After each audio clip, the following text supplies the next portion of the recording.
নমস্কার বন্ধুরা, আশা করছি সবাই ভালো আছো।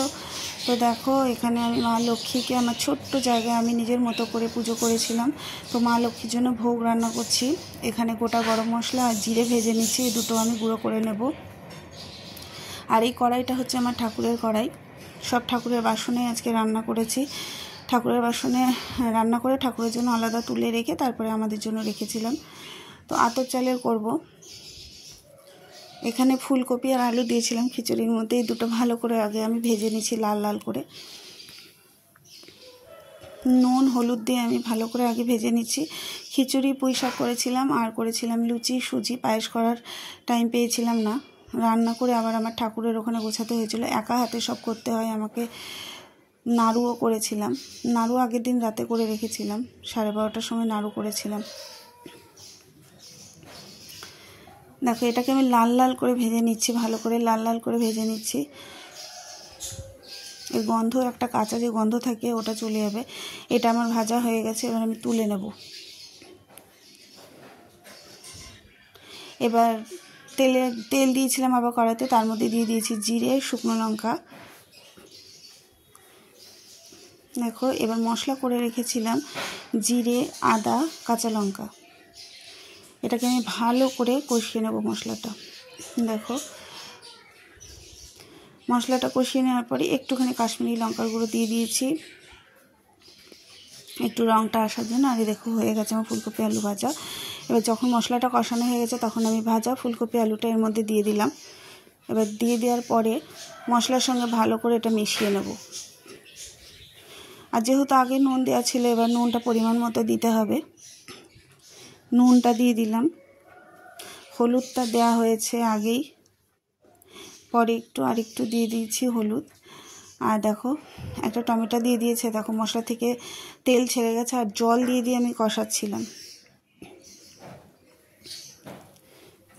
ভালো করে আমার এদিকে কষানো হয়ে গেছে। আর এখন এই যে চাল ডালটা ধুয়ে রেখেছিলাম সেটা আমি দিয়ে দিলাম। এখানে আমি আতপ চালের খিচুড়ি করেছিলাম। সত্যি মা লক্ষ্মীর ভোগটা খুব ভালো হয়েছিল। মানে যারাই খেয়েছিল বা বাইরে প্রসাদ দিয়েছিলাম, আশেপাশে সবাই বলেছিল। তো দেখো, চাল ডালটাও আমি মশলার সঙ্গে ভালো করে কষিয়ে নিয়ে দেখো জল দিয়ে দিয়েছি। এবার এটার মধ্যে আমি দিয়ে দিয়েছি। আর এই যে দেখো, আমার হয়ে গেছে। এদিকে মা লক্ষ্মীর জন্য এই যে তুলে রেখেছি আলাদা। এবার আমি তরকারিটা বসাবো। এর জন্য আমি পাঁচফোড়ন দিয়ে, কাঁচা লঙ্কা দিয়ে, আলু, কচুরগাটি, কুমড়ো সব দিয়ে করেছিলাম।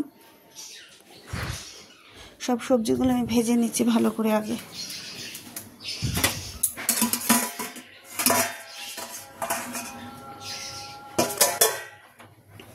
দেখো, সবজিগুলো আমি ভেজে নিচ্ছি লাল লাল করে।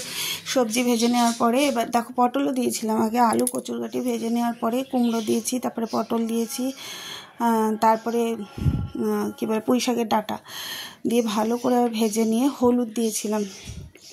হলুদটা দিয়ে ভাজার পরে আমি একটু আদা, কাঁচা লঙ্কা, সামান্য সর্ষে, এটা পেস্ট করে রেখেছিলাম, সেটা দিয়ে দিলাম। এবার এটা ভালো করে একটু কষিয়ে নেওয়ার পরে নুন দিয়েছি, পরিমাণ মতো নুন। আন্দাজ বুঝে এই ভোগের সময় না, মানে খুবই সতর্কভাবে নুন হলুদটা দিতে হয়, যে কম বেশি হয়ে যায় কিনা আন্দাজ মতো দিতে হয়।